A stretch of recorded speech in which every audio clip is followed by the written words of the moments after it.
नमस्कार। आज हम सरकारी नौकरी रिजल्ट वेबसाइट पर मिले एक विज्ञापन पर बात कर रहे हैं।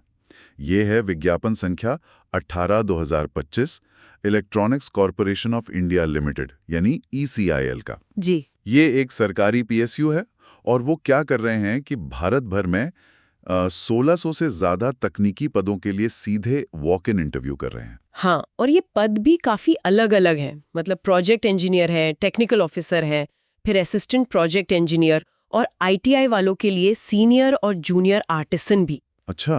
और सबसे दिलचस्प बात शायद ये है कि ये मौके भारत के बहुत महत्वपूर्ण मतलब रणनीतिक क्षेत्रों जैसे डिफेंस, एरोस्पेस, IT, टेलीकॉम इनमें काम करने का अवसर दे रहे हैं। बिल्कुल। तो आज हम इसी पर थोड़ी गहराई से बात करेंगे कि भाई कौन आवेदन कर सकता है, प्रक्रिया असल में है क्या, और इस मौके के मायने क्या हो सकते हैं, खासकर उनके लिए जो इन हाईटेक सरकारी फील्ड्स में अनुभव चाहते हैं। जी। विज्ञापन तो सीधा है, पर सोचने वाली बातें क्या हैं? हाँ, शुरू करते हैं पदों से। हाँ, तो जैसे आपने बताया, project engineer, technical officer, assistant project engineer, senior, junior artisan, काफ़ी वैरायटी है। और ये पद, ध्यान देने वाली बात है, निश्चित अवधि के कॉन्ट्रैक्ट पर हैं। बिल्कुल।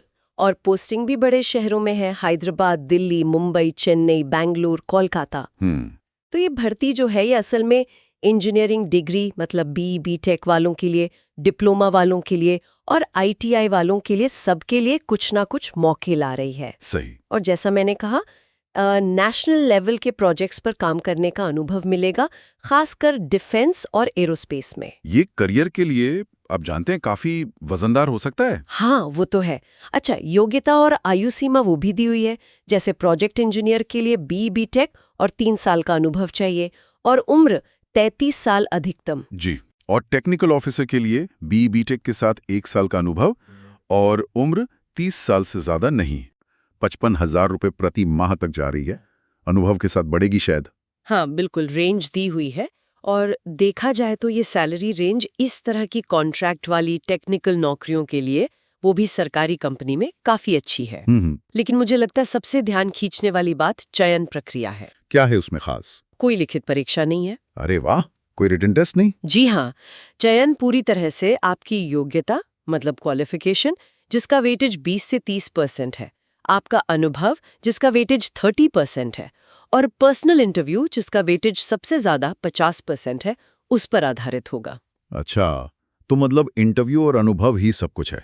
ये ECIL जैसी तकनीकी संस्था के लिए क्या ये सामान्य बात है या कुछ खास वजह हो सकती है, जैसे जल्दी भर्ती करनी हो? हाँ, हो सकता है। मतलब वॉक इन इंटरव्यू अक्सर इसीलिए होते हैं कि भर्ती तेजी से हो, शायद किसी प्रोजेक्ट के लिए एकदम से लोगों की जरूरत आन पड़ी हो, और बिना परीक्षा के जोर सीधे उम्मीदवार के प्रैक्टिकल ज्ञान पर, उनकी बातचीत करने की क्षमता पर और वो उस रोल के लिए कितने फिट है इस पर चला जाता है, जो इंटरव्यू में ही परखा जा सकता है। तो इसका मतलब ये हुआ कि इंटरव्यू की तैयारी और अपने डॉक्यूमेंट्स को सही से पेश करना बहुत जरूरी है। बिल्कुल।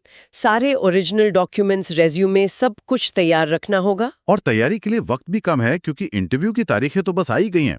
दिल्ली में 15-16 अक्टूबर, हाँ, चेन्नई में 16 अक्टूबर हैदराबाद में 17 अक्टूबर, मुंबई में 17-18 अक्टूबर और कोलकाता और बेंगलुरु में 18 अक्टूबर। बिल्कुल। तो उम्मीदवारों को ECIL की वेबसाइट से एप्लीकेशन फॉर्म डाउनलोड करना है, उसे भरना है और अपने रिज्यूमे और ओरिजिनल डॉक्यूमेंट्स के साथ सीधे इंटरव्यू की जगह पर पहुंच जाना है। और कोई एप्लीकेशन फीस भी नहीं बताई गई है। हाँ, ये भी अच्छी बात है। हाँ, ये भी एक राहत है। हाँ। अच्छा, ये तो हुई प्रक्रिया। काम क्या करना होगा इन भूमिकाओं में? देखिए, मुख्य रूप से तो प्रोजेक्ट के जो असाइनमेंट हैं उन्हें समय पे पूरा करना, जो तकनीकी उपकरण हैं उनका रख रखाव देखना, कोई समस्या आए तो उसे ठीक करना, रिपोर्ट्स वगैरह भी बनानी होंगी? जी हाँ, विस्तृत रिपोर्ट तैयार करना और सबसे जरूरी जो सेफ्टी और क्वालिटी के मानक हैं उनका सख्ती से पालन करना। ये सब जिम्मेदारियां प्रैक्टिकल अनुभव के लिए काफी अच्छी हैं। अच्छा, सैलरी के अलावा कुछ और फायदे भी हैं जैसे नियमित कर्मचारियों को मिलते हैं? देखिए, कॉन्ट्रैक्ट पर हैं तो बिल्कुल वैसे तो नहीं, पर विज्ञापन में प्रोविडेंट फंड यानी PF का जिक्र है, मेडिकल इंश्योरेंस है, जरूरत पड़ने पर TADA मिलेगा। अच्छा।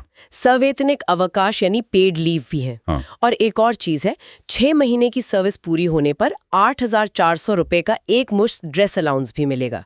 ठीक है, तो कुछ फायदे तो हैं। हाँ, निश्चित अवधि के अनुबंध के लिहाज से ठीक फायदे हैं और अगर हम इसे थोड़ा बड़े नजरिए से देखें तो ये जो स्ट्रेटेजिक सरकारी सेक्टर्स हैं उनमें प्रैक्टिकल अनुभव पाने का एक सीधा और तेज रास्ता हो सकता है। तो कुल मिलाकर बात यह है कि ECIL का ये वॉक एंड ड्राइव जो तकनीकी योग्यता रखते हैं उनके लिए एक अहम मौका है। सैलरी ठीक है, भत्ते भी हैं और सबसे बड़ी बात डिफेंस, एरोस्पेस जैसे महत्वपूर्ण क्षेत्रों में काम करने का अनुभव मिल सकता है। जी। प्रक्रिया भी सीधी है, कोई परीक्षा नहीं, बस आपकी क्वालिफिकेशन, आपका अनुभव और इंटरव्यू में आपका प्रदर्शन यही मायने रखेगा। हाँ, लेकिन ये हमें एक जरूरी सवाल पर भी लाता है ना कि ये जो सरकारी संस्थानों में इस तरह के फिक्स्ड टर्म कॉन्ट्रैक्ट वाले पद होते हैं, ये लंबे समय के करियर के लिए कितने फायदेमंद होते हैं? ये सोचने वाली बात है। क्या ये जो परमानेंट सरकारी नौकरियां होती हैं उनकी तुलना में ज्यादा फ्लेक्सिबिलिटी देते हैं या इनमें जॉब सिक्योरिटी कम होती है? ये उन उम्मीदवारों के लिए सोचने वाली बात है जो शायद पहली बार सरकारी सेक्टर में आ रहे हैं या फिर किसी खास तरह का अनुभव ढूंढ रहे हैं, भले ही वो कॉन्ट्रैक्ट पर ही क्यों ना हो। और क्या ये अनुभव आगे चल के स्थायी नौकरियों के दरवाजे खोलेगा? बिल्कुल, ये एक बड़ा सवाल है जिस पर उम्मीदवारों को जरूर सोचना चाहिए।